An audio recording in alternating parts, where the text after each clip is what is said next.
Est-ce qu'il y a déjà des questions dans la salle? Oui. Ouais, moi, j'avais une question très pratico-pratique de clinicien pour la problématique de l'HAI. Là, je trouve que c'est assez magique les études protéiques qu'on peut avoir sur biopsie hépatique, qu'on fait quand même assez facilement chez les malades graves qui ont un profil d'hépatite dysimune au sens large. Et concrètement, en combien de temps on peut avoir un résultat pour éventuellement guider une stratégie thérapeutique d'immuno, voilà, qui viserait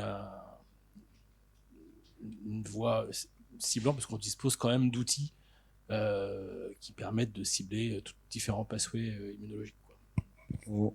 On parle ici de data de protéomique, hein, c'est ça, c'est de la cytométrie en flux. À partir du moment, oui, ça se fait assez facilement en fait. À partir du moment où on a du sang de patient, on peut passer sur l'automate de la cytométrie en flux, le panel est établi et après on génère des résultats. Après, c'est vrai qu'il faut toujours, la première étude, c'est comparer des groupes de patients. On a groupe 1, groupe 2, groupe 3 et après on définit des biomarqueurs. On identifie une population d'intérêt qui est modulée d'un groupe à un autre. Mais la question, c'est donc ça pour la pratique, c'est par rapport à la biopsie, c'était par rapport oui. Ouais, sur la lame, d'accord, ok, oui, sur la lame, d'accord. Là, c'est un peu plus, oui, c'est un peu plus complexe. Ouais. Mais ces études spatiales, elles sont faites sur paraffine, sur coupe de paraffine, donc c'est assez simple à faire. L'analyse, on est en train de développer les pipelines. Après, je sais pas trop. Je pense qu'à partir du moment où les pipelines d'analyse ils roulent, ça peut aller vite, quoi. Mais voilà, la technique, elle est pas si longue que ça par patient.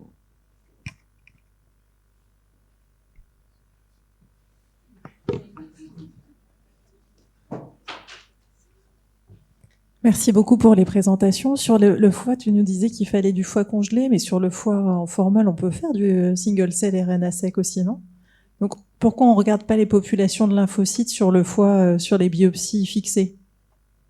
Est-ce qu'on n'arrivera pas à attraper leur TCR et la sous-population? Il y a différentes choses. Il y a le côté spatial, protéomique spatial, avec la disposition des populations, avec les panels d'anticorps qu'on a au niveau protéomique. Ça, on peut le faire sur aussi bien du paraffine que du congelé. Par contre, nous, on a fait du congelé, c'était pas la même chose. On avait récupéré des bouts de biopsie congelés pour faire du séquençage de TCR, qui était du bulk. Après, on est en train de développer un projet de spatial transcriptomique qu'on peut faire sur FFPE, bien sûr, mais vu nos collaborateurs ont dérivé le protocole pour rechercher les BCR et les TCR, on est obligé de faire sur du congelé. C'est juste pour une question d'accessibilité des ARN qui est pas trop dégradée, qui est moins dégradée avec le congelé qu'avec la paraffine. Voilà, ça c'est la différence en fait. Mais sur la spatiale transcriptomique, oui, on peut le faire sur les deux, ça dépend de la résolution qu'on veut. Et pour Virginia, merci beaucoup pour la présentation. J'ai vu sur plein de diapos le collagène 15 et nous, on l'utilise comme marqueur de myofibroblastes. Donc, je voulais que vous commentiez un petit peu sur ça. Est-ce qu'il est exprimé aussi par les cellules endothéliales? Est-ce que parfois ces cellules, elles sont très accolées? Parce qu'on sait que les myofibroblastes qui ont une activité pro-angiogénique, elles adoptent une forme de péricyte, donc juste à côté de la cellule endothéliale. Donc, est-ce que les deux expriment ce marqueur? On ne sait pas encore, on n'a pas la réponse encore. Et il y a deux théories. On sait que ça, cette sonde, c'est très important. On voit anatomique, pathologiquement tous les défauts. On ne sait pas si ça, c'est les endothelial cells de lava qui expressent aussi les collagène 15 ou s'il y a endothelial to mesenchymal transition, que ça c'était décrit aussi dans les patients avec PSVD, ou si c'est les myofibroblastes purs, comme ça. On est en train de faire trajectory analysis pour voir d'où ça vient les marqueurs. C'est très intéressant, mais je n'ai pas la réponse. J'avais une question aussi, moi, qui concerne l'étude sur l'hépatite auto-immune. Donc, si j'ai bien compris, vous avez étudié les PBMC à chaque fois avec une préactivation in vitro. Est-ce que vous les avez aussi étudiés sans cette préactivation, les PBMC de patients malades? Oui, en fait, toute la première partie, c'était avec activation peptidique pour pouvoir identifier, vraiment isoler au niveau single cell les cellules qui réactivaient, qui répondaient à l'auto-antigène. Donc ça, c'est la première partie qu'on a fait avec activation, forcément. Et la deuxième partie que je vous ai montrée, c'était sans activation. C'était les cellules, peut-être que je suis allé un peu vite, mais les cellules PD1+, qu'on a isolées de patients. On a fait l'analyse single cell dessus et on a recherché les TCR qui matchaient avec le foie. Et à partir de là, sur ces cellules-là, donc on a identifié différentes sous-populations de cellules PD1+, et on a juste appliqué le score qu'on avait obtenu avec l'analyse des T autoréactifs, on l'a collé dessus et on a vu que le cluster qui avait la même signature, c'était les cellules qui exprimaient HLA-DR. Donc en fait, et donc après, c'est par lien et avec la cytométrie en flux qu'on peut avoir ce phénotype complet. Et là, je n'ai pas présenté ici aussi, mais on a fait du bulk RNA-seq sur ces cellules isolées du sang qui étaient PD1+, TIGIT+, et elles ont le même profil transcriptomique que ces cellules qui étaient activées par le TCR. La seule différence qu'on a avec l'activation peptidique, c'est la signature en cytokine qui est clairement différente des cellules non stimulées. Parce que c'est une stimulation qui est courte, c'est 3-4 heures de stimulation in vitro, mais on voit quand même avec cette stimulation les cytokines qu'on ne voit pas sans stimulation. Donc c'est la grosse différence. Mais sinon, pour le reste, on a des signatures qui sont à peu près identiques. Merci. Moi, j'ai une question pour Virginia sur la surexpression des protéines FABP dans les cellules endothéliales des patients avec maladie vasculaire portosinusoïdale. Ces protéines, elles sont plutôt associées au syndrome métabolique, et on l'a vu aussi dans l'équipe avec le CHC. Du coup, c'est quoi les hypothèses? Parce que je suis hyper intéressée à ça parce que initialement, dans les bulk RNA sequencing, il y avait beaucoup de signaling pathway des gras, des lipides, tout ça, et on ne comprend pas très bien pourquoi ça il était là. Et au début, c'était on va voir quelque chose d'autre. Mais maintenant, avec les Fab4, on a regardé dans les bulk RNA sequencing des patients avec la maladie et différents étages, et les plus avance la maladie, dans les patients décompensés, on a une expression que c'est plus élevée que dans les compensés, que dans les patients sont hypertension portale. Je ne sais pas vraiment pourquoi, mais initialement, ça avait pensé que ça vient ou ça venait des adipocytes, mais il y a quelques études récentes d'un groupe en Boston qui en étudiant différents animal models et human samples, ils ont vu que l'expression endothéliale des Fab4, c'est plus important que l'expression dans les adipose tissues. C'est pas, moi, j'ai pas une conclusion maintenant, mais ça make sense avec les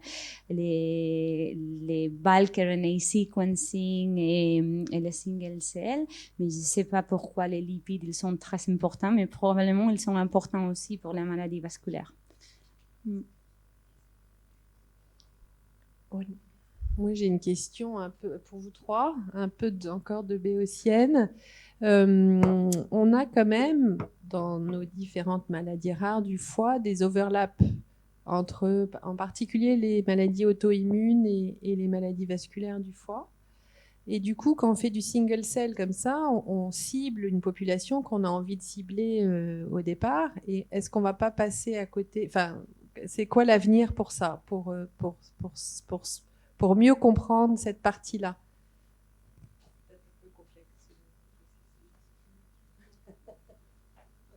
J'ai pas l'impression qu'on cible, justement, on peut avoir accès avec ces données de single cell à toutes les populations présentes dans l'échantillon. Donc après, c'est au choix, en fonction de notre intérêt, si on va cibler. Mais de notre intérêt, enfin de chaque intérêt spécifique, on cible. je sais pas si... Et du coup, c'est là mon... Mais bon, voilà. Je vais répondre à côté parce que moi je cible les cellules qui m'intéressent, donc c'est clair. Après, la seule différence, c'est que, comme je disais, nous on est limité sur l'accès aux biopsies, et l'accès aux biopsies, on n'a pas cherché à faire une analyse single cell transcriptomique de ce qui se passait dans tout le foie. Là, il y a un projet qui est en cours où oui, on va le faire, mais on va pouvoir placer un peu ces cellules dans ce point de vue-là. Mais on était parti, nous, du sens contraire. On est parti du sang pour aller vers le foie, et on a ciblé sur vraiment quelque chose de spécifique. Donc, il fallait qu'on ait le maximum de résolution. Donc, on a fait le single cell que sur ces cellules d'intérêt. Et après, bah, voilà, on n'a pas du tout la même... J'ai aussi la même impression, et j'ai toujours pensé que la maladie vasculaire, ça vient d'un système immunitaire qui attaque le liver endothelium. Mais on a besoin de prouver ça, mais je crois que c'est plus important qu'on avait pensé au début. Il y a beaucoup de malades qui viennent avec la maladie vasculaire, mais aussi avec les maladies systémiques, auto-immunes. Mais c'est difficile à comprendre. C'est bien de faire toute cette technique-là, et c'est facile, et on peut faire ça, des biopsies, des très petits échantillons. Mais après toutes les analyses, ça donne mal à la tête, incroyable, non? Tu as beaucoup de data là-bas et tu ne sais pas quoi faire. Il y a plus de questions que de réponses. Est-ce que justement, parce que finalement ces échantillons sont rares, et parce que finalement ces outils sont en train de se démocratiser, est-ce que il n'y aurait pas l'idée une possibilité au sein de nos réseaux internationaux de collecter des espèces d'atlas par pathologie qu'on pourrait revisiter un peu à la sauce de l'intelligence, avec des outils d'intelligence artificielle, etc., qui permettraient de gagner en puissance d'analyse, et ensuite chacun arriverait avec sa problématique de recherche, mais disposerait de quelque chose de plus puissant, et à l'inverse, on pourrait avoir des analyses un peu transversales de ces échantillons. Voilà, je pense que c'était un petit peu ça aussi l'idée derrière ta question, Henri. Qu'est-ce que vous pensez de ces possibilités à court terme, quoi?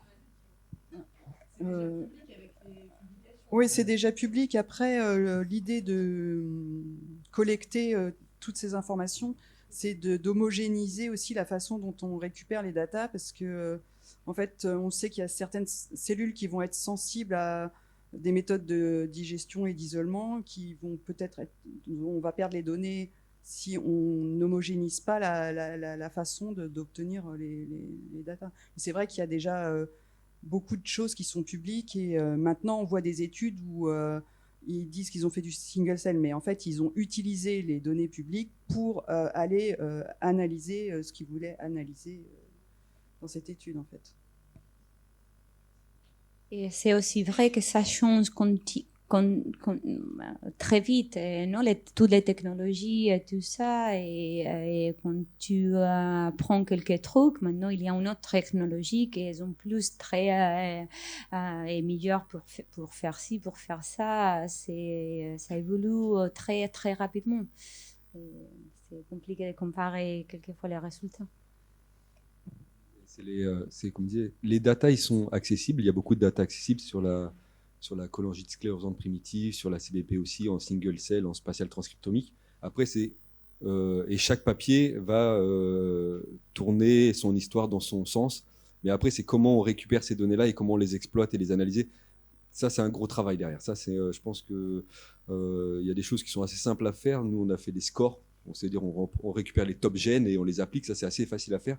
Mais je pense qu'il y a des possibilités avec les bioinformaticiens de réanalyser les datas et de réinterroger et de tous ces datas-là. Et c'est un gros travail qu'il y a à faire derrière, mais qui est faisable, quoi. Une dernière question. Mais probablement de décider non, les standards et qu'est-ce qu'on considère même trop, et comment on fait. Non, c'est problématique. Je crois que c'est une super idée et c'est ça l'esprit collaboratif de la recherche, spécialement dans les maladies rares. Mais j'ai l'impression que chacun fait un truc un petit peu différent avec une technique et ça te va bien ou c'est ça que tu as disponible à l'institution où tu travailles. Après, c'est toujours difficile de comparer ça avec des autres data.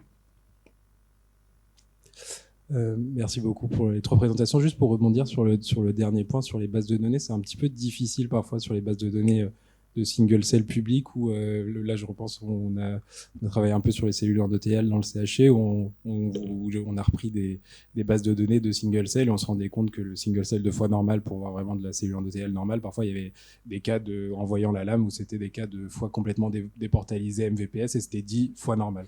Donc il faut faire un petit peu attention avec la qualité des datas en entrée. Et moi sinon j'avais une question sur qu'est-ce que vous pensez des analyses d'interaction en single cell, puisque c'est toujours un peu de l'inférence par rapport à de l'expression de gènes, etc. Mais on ne voit jamais vraiment l'interaction en tant que telle. Est-ce que vous voyez ça comme quelque chose d'exploratoire et qu'il faut valider ensuite, ou à quel point vous faites confiance à ça? Non, mais c'est clair que les data de single cell servent de base pour aller décrypter des voies de signalisation, d'interaction cellule-cellule, mais que ça nécessite forcément des validations in vitro, fonctionnelles, etc. On ne peut pas se fier juste sur ces données-là. Après, il y a les données de spatial transcriptomique qui permettent justement d'avoir un peu plus de proximité cellulaire, en fait, des sortes de... On appelle ça des clusters ou des nodules qui sont signes d'une interaction cellulaire. Donc ça, déjà, ça apporte des informations supplémentaires et qui peuvent orienter vers une piste. Mais oui, après, il faut aller vers le fonctionnel.